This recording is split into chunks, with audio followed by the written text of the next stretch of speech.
കേരള പോലീസിന് ഇപ്പോൾ പുതിയൊരു ഡ്യൂട്ടി മാനുവൽ പുറത്തിറക്കേണ്ട അവസ്ഥയാണ്. ട്രാഫിക് നിയന്ത്രണം ചെയ്യുമ്പോൾ ഹെൽമറ്റ്, ബാറ്റൺ, വയർലെസ്, കൂടെ ഒരു കരാട്ടെ ബ്ലാക്ക് ബെൽറ്റ് കൂടി നിർബന്ധം. കാരണം വെള്ളറട ജംഗ്ഷനിൽ നടന്നത് ഒരു സാധാരണ ഉത്സവ ഘോഷയാത്ര മാത്രമല്ല, പോലീസിന് വേണ്ടി പ്രത്യേകമായി ഒരുക്കിയ ഒരു ലൈവ് ആക്ഷൻ സ്റ്റണ്ട് ഷോ ആയിരുന്നു.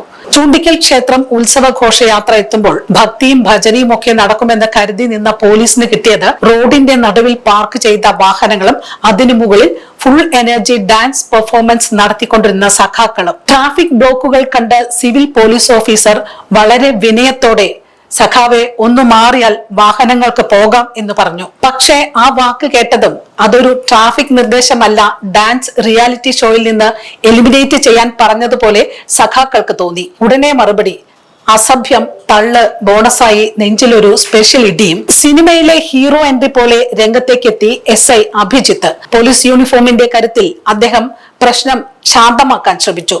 പക്ഷേ പ്രതികൾക്കത് ഫൈറ്റ് സീൻ സ്റ്റാർട്ട് എന്ന സിഗ്നലായി തോന്നി. ലോക്കൽ സെക്രട്ടറി പ്രദീപ് SIക്ക് നേരെ ലക്ഷ്യമാക്കി സംഭാഷണമില്ല, മുന്നറിയിപ്പില്ല, നേരെ അടിവയറ്റിൽ ഒരു ചവിട്ട്. മറ്റൊരാൾ മുഖത്ത് ഒരു ഇടിയും നൽകി. Group performance പൂർണ്ണമാക്കി.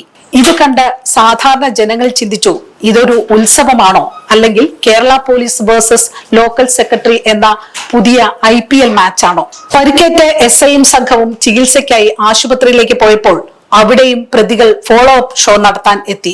പോലീസിന് ഇപ്പോൾ സംശയം, നമ്മൾ ചികിത്സയ്ക്കാണോ വന്നത് അല്ലെങ്കിൽ രണ്ടാം റൗണ്ട് ഫൈറ്റിനാണോ എന്ന്. ഇതെല്ലാം കഴിഞ്ഞപ്പോൾ കേസ് രജിസ്റ്റർ ചെയ്തു. ഭാരതീയ ന്യായ സംഹിതയിലെ ഗൗരവമുള്ള വകുപ്പുകൾ ചുമത്തി. പക്ഷേ പോലീസുകാർക്ക് ഉള്ളിൽ ഒരു സംശയം ഇപ്പോഴും ബാക്കി. ഇതൊരു കേസാണോ അല്ലെങ്കിൽ അടുത്ത എപ്പിസോഡിന്റെ ട്രെയിലർ ആണോ?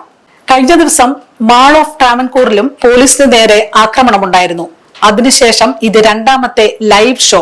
ഇപ്പോൾ കേരള പോലീസിന് ഒരു പുതിയ പ്രാർത്ഥനയുണ്ട്. ദൈവമേ, അടുത്ത ഡ്യൂട്ടി ട്രാഫിക് നിയന്ത്രണമാകട്ടെ. പക്ഷേ ട്രാഫിക്കിനൊപ്പം കുത്തും ചവിട്ടും കോംബോ ഓഫറായി വരാതിരിക്കട്ടെ. ഒരിക്കൽ ജനങ്ങൾ പോലീസിനെ കണ്ടാൽ സുരക്ഷിതത്വം അനുഭവിച്ചിരുന്നു. ഇപ്പോൾ പോലീസുകാർ ജനങ്ങളെ കണ്ടാൽ ചിന്തിക്കുന്നത് ഇവൻ പൗരനാണോ അല്ലെങ്കിൽ അടുത്ത ഫൈറ്റിലെ ഓപ്പണിംഗ് ബാറ്റ്സ്മാൻ ആണോ? കേരളത്തിൽ ഇപ്പോൾ ഉത്സവ ഘോഷയാത്രകൾക്ക് രണ്ട് ഭാഗങ്ങളുണ്ട്. ഒന്നാമത് ദീപങ്ങളും താളവാദ്യങ്ങളും, രണ്ടാമത് പോലീസിനുള്ള സ്പെഷ്യൽ തല്ലുമാല ലൈവ് ഷോ.